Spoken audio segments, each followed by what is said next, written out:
முருகா. என் அன்பு பிள்ளையே, 2 நிமிடம் தருகின்றேன். அதற்குள் நீ இதை தொட்டு விட்டால் சந்தோஷ செய்தி ஒன்று உன்னை தேடி வரும். நான் சொன்னதை கேட்ட மறுகணமே உனக்கு நல்லது நடப்பதை போன்ற உணர்வு உன்னுடைய மனதில் நிச்சயமாக தோன்றும் பிள்ளையே. இடர்கள் உன் வாழ்க்கையில் சூழ்ந்து உன் மனம் சோர்ந்து போய் உள்ளது. அடுத்து என்ன செய்வது என்று கூட தெரியாமல் தவித்துக் கொண்டு இருக்கின்றாய். நாள்தோறும் பிரச்சனைகள், ஏமாற்றங்கள், கஷ்டங்கள், துரோகங்கள் இதை மட்டுமே சந்தித்துக் கொண்டு இருக்கின்றாய். மாறாக இந்த சந்தோஷம் என்பது என்னுடைய வாழ்க்கையில் வராது என்று ஒவ்வொரு கணமும் ஏங்கிக் கொண்டு இருக்கின்றாய். கவலை கொள்ளாதே தங்கமே. உன் மனதில் இருக்கும் அனைத்துமே உன் அப்பன் முருகன் நான் அறிவேன். இடர்கள் உன்னை சூழ்கிறது என்றால் நிச்சயம் உன்னுடைய வாழ்க்கையில் பெரிய அதிசயம் நடக்க போகின்றது என்று அர்த்தம். பல கஷ்டங்கள் சந்தித்த நீ இனி சந்தோஷமாக இருக்க போகின்றாய்.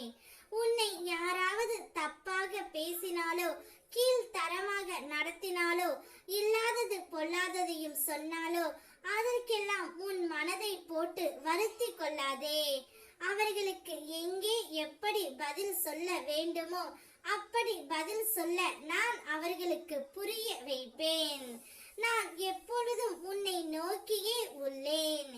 என் கண் இமை போல் ஒவ்வொரு கணமும் உன்னை காப்பேன் தங்கமே.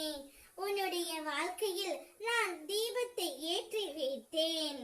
இனி உன்னுடைய வாழ்வு மிக பிரகாசமாக எரிய போகின்றது. இனி சகல சௌபாக்கியங்களும் பெற்று சீரும் சிறப்புமாய் சுபிட்சமாய் மகிழ்ச்சியுடன் நீ வாழ்வாய். உனக்கான சந்தோஷ செய்தி ஒன்று உன்னை தேடி வரும். கடல் போல துன்பம் வந்தாலும் கவலை உனக்கு எதற்கு? கரையிலே நான் காத்து கொண்டு இருப்பேன். அதனால் கலங்காதே. உன்னுடைய சோதனை காலம் முடிய போகின்றது. இனி நீ தொட்டது துளங்கும் தங்கமே. நினைத்தது நடக்கும். படிப்படியாக உயர்ந்து புகழின் உச்சத்தை நீ தொட போகின்றாய். தடைகள் என் பாதைதான், ஆனால் தோல்வி என் நிலை அல்ல.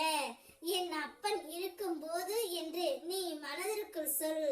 எத்தனையோ துயரங்களை கடந்து வந்து விட்டாய். இனி வரும் நாட்கள் உனக்கு பொற்காலமே.